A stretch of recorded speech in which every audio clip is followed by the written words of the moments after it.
Hello friends, welcome to village వంటకాలు. ఒక మంచి రెసిపీతో మళ్ళీ మేము ముందుకు వచ్చాము. ఇవాళ నేర్చుకోబోయే రెసిపీ ఎంతో రుచికరమైన, అందరికీ నోరూరించే మటన్ ఫ్రై. ఈ మటన్ ఫ్రై చాలా బాగుంటుందండి. చూడండి, మటన్ కర్రీ ఎంత చక్కగా వచ్చిందో, టేస్ట్ కూడా చాలా బాగుంటుంది. చూస్తుంటేనే నోరూరుతుందండి. ఈ మటన్ ఫ్రై రైస్తో కానీ చపాతీలో కానీ చాలా బాగుంటుంది. మరెందుకు ఆలస్యం, ఎలా తయారు చేసుకోవాలో నేర్చుకుందాం.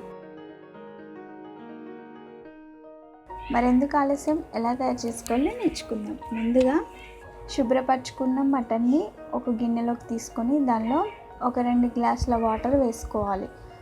ఆ తర్వాత 1/2 టేబుల్ స్పూన్ సాల్ట్ వేసుకొని దాన్ని స్టవ్ పై ఉంచి ఉడికించుకోవాలి. అది కొంచెం ఉడికిన తర్వాత దానిలోని వాటర్ని వేస్ట్ చేయకుండా మటన్ కర్రీలో వేసుకున్నారనుకోండి, ఆ కర్రీ టేస్టీగా ఉంటుంది, ఇక్కడ ఫ్రై అయినట్టు ఉంటుంది.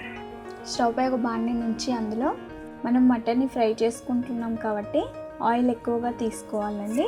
1/2 టేబుల్ స్పూన్ ఆవాలు, 1/2 టేబుల్ స్పూన్ జీలకర్రని వేసుకోవాలి. అవి చిటపటలాడేటప్పుడు ముందుగా తరిగి పెట్టుకున్న ఉల్లిపాయ ముక్కల్ని వేసుకోవాలి. ఇక్కడ ఉల్లిపాయ ముక్కల్ని కొన్ని ఎక్కువగా తీసుకోవాలండి. ఆ తర్వాత ఒక 2 పచ్చిమిర్చిని తీసుకొని ముక్కలుగా కట్ చేసుకొని వేసుకొని బాగా కలుపుకోవాలి. అవి కొంచెం ఫ్రై అయిన తర్వాత అందులో 1/2 టేబుల్ స్పూన్ అల్లం వెల్లుల్లి పేస్ట్ వేసుకోవాలి. అల్లం వెల్లుల్లి పేస్ట్ పచ్చివాసన పోయేంత వరకు ఫ్రై చేసుకోవాలి. అవి కొంచెం ఫ్రై అయిన తర్వాత అందులో ఒక రెమ్మ కరివేపాకును వేసుకొని బాగా కలుపుకోవాలి. 1/2 టేబుల్ స్పూన్ పసుపు వేసుకొని ఒకసారి కలుపుకోవాలి.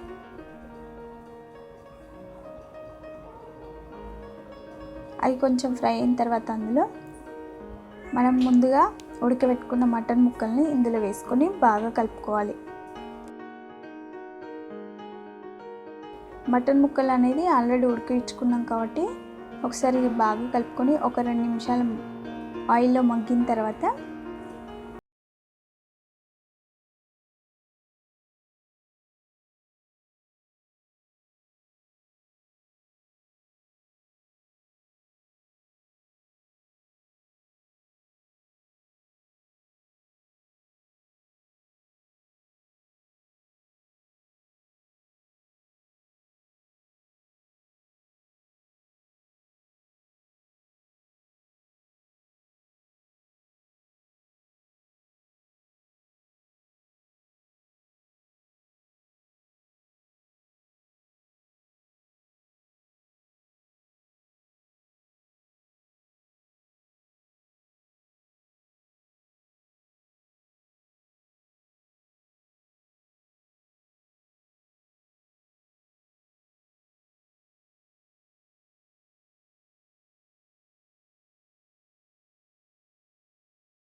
మీకు ఈ వీడియో నచ్చినట్టయితే ఒక లైక్ చేయండి. మీ ఫ్రెండ్స్ కానీ రిలేటివ్స్ కానీ షేర్ చేయండి. Thank you for the watching.